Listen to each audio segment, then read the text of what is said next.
রাসূলুল্লাহ সাল্লাল্লাহু আলাইহি ওয়াসাল্লাম বলেন, কাল কিয়ামতের ময়দানে আল্লাহ পাক রব্বুল আলামিন বেহেশতের একটি টিলার মধ্যে আল্লাহ পাক রব্বুল আলামিন তিন শ্রেণীর মানুষদেরকে জায়গা করে দিবেন।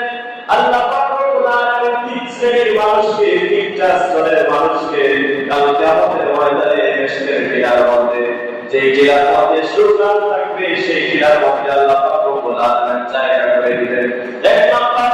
আল্লাহর হাবিব সাল্লাল্লাহু আলাইহি ওয়াসাল্লাম বলেন, আল্লাহ পাক রব্বুল আলামিন এই সমস্ত বান্দাদেরকে সেই টিলার মধ্যে জায়গা দিবেন যেই সমস্ত বান্দারা আল্লাহ পাক রব্বুল আলামিনের গোলামি করে এবং আল্লাহর হাবিব সাল্লাল্লাহু আলাইহি ওয়াসাল্লাম বলেন, শুধু আল্লাহ পাক রব্বুল আলামিনের গোলামি করার পর শেষ নয়, এই সমস্ত মানুষরা মালিকের ঘরের মধ্যে কাজ করে সেই সমস্ত মালিকের সঠিকভাবে তারা যদি দায়িত্ব আদায় করে, বান্দার গোলামি করার পর যদি আল্লাহর গোলামিটা ভালোভাবে আদায় করতে পারে, আল্লাহর হাবিব সাল্লাল্লাহু আলাইহি ওয়াসাল্লাম বলেন, কাল কিয়ামতের ময়দানে আল্লাহ পাক রব্বুল আলামিন সেই ইশকের টিলার মধ্যে সেই সমস্ত বান্দাদেরকে জায়গা করে দিবেন। সুবহানাল্লাহ। এইভাবে একটি শ্রেণীর মানুষ যারা আল্লাহর ইবাদত করে এবং সে যে মানুষের ঘরের মধ্যে কাজ করে, দুনিয়ার মধ্যে মানুষের ঘরে দাসী হিসাবে, গোলাম হিসাবে কাজ করে, সেই সমস্ত মানুষ যারা আল্লাহর ইবাদত করে বান্দার কাজটা সঠিকভাবে আদায় করে, সেই সমস্ত মানুষদেরকে আল্লাহ পাক রব্বুল আলামিন কাল কিয়ামতের ময়দানে আল্লাহর হাবিব সাল্লাল্লাহু আলাইহি ওয়াসাল্লাম বলেছেন যে আল্লাহ পাক রব্বুল আলামিন মিশকের সুগ্রাম সহিত একটি টিলা আল্লাহ পাক রব্বুল আলামিন রাখবেন, সেই টিলার মধ্যে আল্লাহ পাক রব্বুল আলামিন তাদেরকে জায়গা করে দেবেন। দুই নম্বরে আল্লাহর হাবিব সাল্লাল্লাহু আলাইহি ওয়াসাল্লাম বলেন, যে সমস্ত মানুষরা নামাজের ইমামতি করে, ইমামতি করার পর ওই সমস্ত মানুষরা নামাজের ইমামতি করার পর যখন আল্লাহর ইবাদত করে এবং বান্দাদেরকে খুশি রাখতে পারে, মুসল্লিদেরকে খুশি রাখতে পারে, সেই সমস্ত ইমামদেরকে কাল কিয়ামতের ময়দানে আল্লাহ পাক রব্বুল আলামিন ইশকের টিলার মধ্যে রাখবেন। সুবহানাল্লাহ।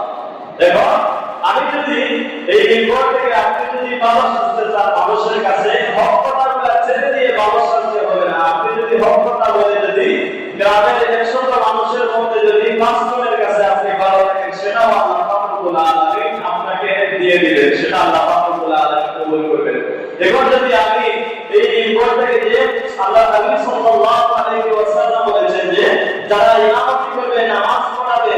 তাদেরকে আল্লাহ পাক রব্বুল আলামিন যদি তারা মুসল্লিদের সাথে খুশি মনে তাদেরকে যদি রাখতে পারে, এখন হক কথা যদি আমি বলি তাহলে দেখবে অনেক মানুষ বেজার হয়ে যায়। এতে যদি উচিত কথা বলে যদি কেউ বেজার হয়, সেটা আল্লাহ হাবিব সাল্লাল্লাহু আলাইহি ওয়াসাল্লাম সেটার কথা বলে নাই। যারা সঠিকভাবে এই উপরের আমানত রক্ষা করে দুনিয়ার জমিন থেকে পরকালে যেতে পারবে, কাল কিয়ামতের ময়দান পর্যন্ত পৌঁছাতে পারবে, আল্লাহ হাবিব সাল্লাল্লাহু আলাইহি ওয়াসাল্লাম বলে তাদেরকে আল্লাহ পাক রব্বুল আলামিন কাল কিয়ামতের ময়দানে মিশকের একটি টিলার মধ্যে জায়গা করে দেবেন। সুবহানাল্লাহ। তিন নম্বরে আল্লাহর হাবিব সাল্লাল্লাহু আলাইহি ওয়াসাল্লাম বলেন, যে সমস্ত ব্যক্তিরা মসজিদের মধ্যে আযান দেয়, মসজিদের মধ্যে 5 ওয়াক্ত দিনে রাত্রিতে যাতায়াত করে, আল্লাহর হাবিব সাল্লাল্লাহু আলাইহি ওয়াসাল্লাম বলেন, তাদেরকে আল্লাহর হাবিব সাল্লাল্লাহু আলাইহি ওয়াসাল্লাম বলেন, কাল কিয়ামতের ময়দানে আল্লাহ পাক রব্বুল আলামিন সেই ইশকের টিলার মধ্যে যে সমস্ত মানুষরা মসজিদের মধ্যে যাতায়াত করে, মসজিদের মধ্যে আযান দেওয়ার পর মসজিদের মধ্যে হাজিরা দেয়, আল্লাহর হাবিব সাল্লাল্লাহু আলাইহি ওয়াসাল্লাম বলেন, কাল কিয়ামতের ময়দানে সেই সমস্ত মানুষদেরকে আল্লাহ পাক রব্বুল আলামিন কাল কিয়ামতের ময়দানে সেই ইশকের টিলার মধ্যে জায়গা করে দিবেন। সুবহানাল্লাহ। তাহলে যারা নামাজ পড়ি না, ইচ্ছা করে নামাজ পড়ি, অথচ আল্লাহর হাবিব সাল্লাল্লাহু আলাইহি ওয়াসাল্লাম বলেছেন যে সমস্ত ব্যক্তিরা নামাজ পড়বে দৈনিক আল্লাহ পাকের মসজিদের সাথে সম্পর্ক রাখবে, কানেকশন রাখবে, যারা যাতায়াত করবে, যেভাবে দুনিয়ার জমিনে আপনি একজন